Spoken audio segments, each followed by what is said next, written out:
Hello, my name is Erica Waldron, and my research centered on the representation of archetypal female characters in film noir and how they reflect the evolving gender roles in post-World War II American society.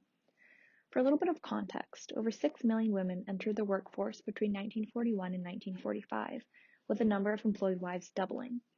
Not only did women assume positions left empty by men sent off to fight in the war effort, but they also signed up for new civilian positions, military service, and extended their labor towards volunteer efforts. However, the shifting of gender roles during the war was accompanied by backlash regarding women's newly carved place in society. Backlash emerged from both the government and society, with many desiring a return to pre-war tradition. Some went as far to blame working women for societal issues, such as rising rates of failed marriage and child delinquency, saying that they were spurred by additional income and a readiness to evade responsibility for their children. Additionally, post-war disillusionment and a desire for harsh, realistic depictions of America free from patriotic propaganda manifested in the classic noir films of the 40s and 50s that embodied dark, fatalistic atmospheres filled with hard-boiled characters. Two common archetypal characters found within these films are the enigmatic femme fatale and domestic femme attrapée. With this project, I explored the question of how the noir films of the 40s and 50s interact with and reflect the evolving gender roles in post-war America. For my research, I utilized both a cinema and cultural studies framework to perform a close analysis of the films Out of the Past, The Reckless Moment, and Gun Crazy. My research yielded 3 main findings.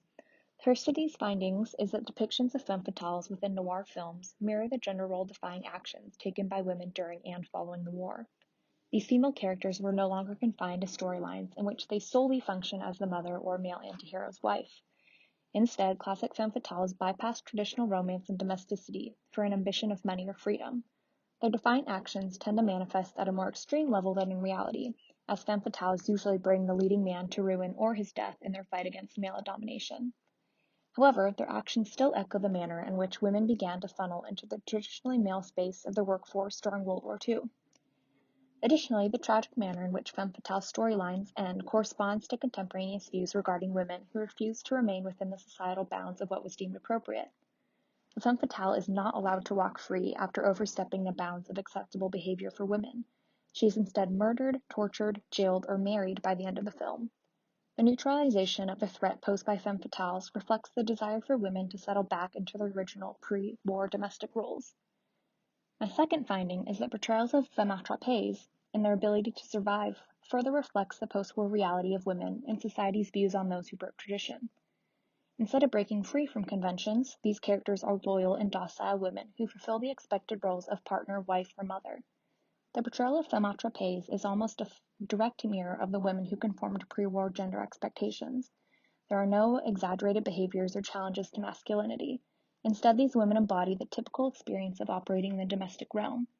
Femme attrapeés are permitted to survive noir narratives because their actions are deemed acceptable when compared to what society at the time viewed as the ideal behavior of women. My final finding is that despite acting as a mirror for contemporaneous norms, classic noir films also offer criticism of traditional familial and gendered values through their on-film disparagement. Within noir, families are often portrayed as repressive, competitive, and hierarchical institutions in which the femme attrapeés bear the brunt of the oppression. Instead of being represented as content with their role of stay-at-home nurturer, the mothers in film noir are instead depicted as overwhelmed or trapped by their maternal obligations. In conclusion, my close examination of 3 noir films revealed that female film noir characters' interactions with narratives of crime, love, and family reflect contemporaneous societal concerns about progressive gender roles.